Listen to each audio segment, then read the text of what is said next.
तृप्ती food स्टुडिओमध्ये पुन्हा एकदा स्वागत आहे. आज आपण मुरमुरा आलू टिक्की कशी बनवायची ते बघणार आहोत. चला तर मग सुरू करूया.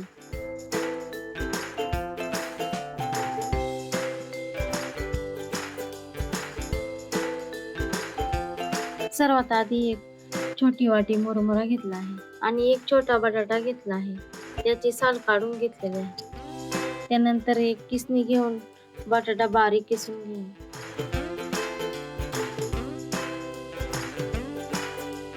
मग ते एका वाटीत काढून घेऊ. त्यानंतर एक कांदा घेऊ, त्याचे 2 भाग करून घेऊ. त्यावरची साल काढून घेऊ. मग सुरीने कट करून घेऊ. जेवढे बारीक कापतील तेवढे बारीक कट करून घेऊ.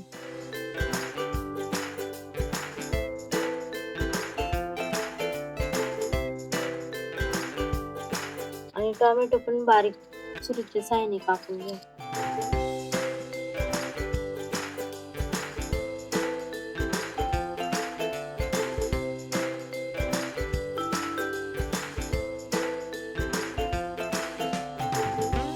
आणि थोडी कोथिंबीर बारीक कापून घेऊ. त्यानंतर एक मोठी वाटी घेऊन त्यामध्ये मुरमुरा टाकून घेऊ आणि किसलेला बटाटा टाकू आणि बारीक केलेला टोमॅटो, कांदा, कोथिंबीर हे सर्व टाकून घेऊ.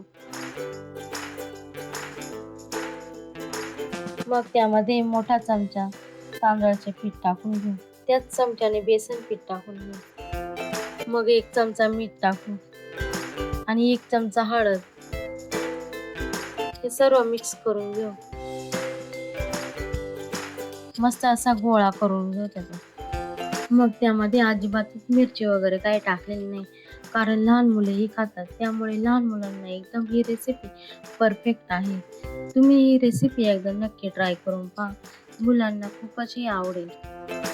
मग त्याचा मस्त असा गोळा बनवलेला आहे.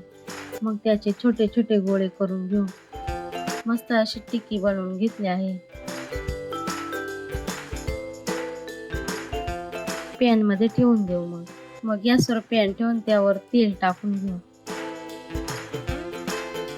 मग त्याची खालची बाजू ही मस्त अशी भाजलेली आहे. अशा प्रकारे दोन्ही बाजूने मस्त भाजून घेऊ.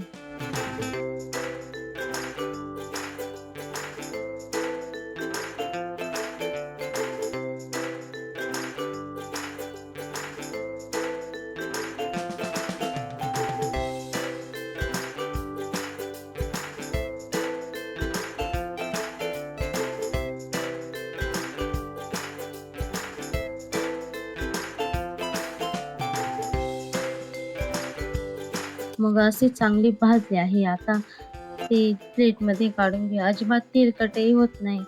मुलांना खूप आवडेल अशी ही रेसिपी आहे.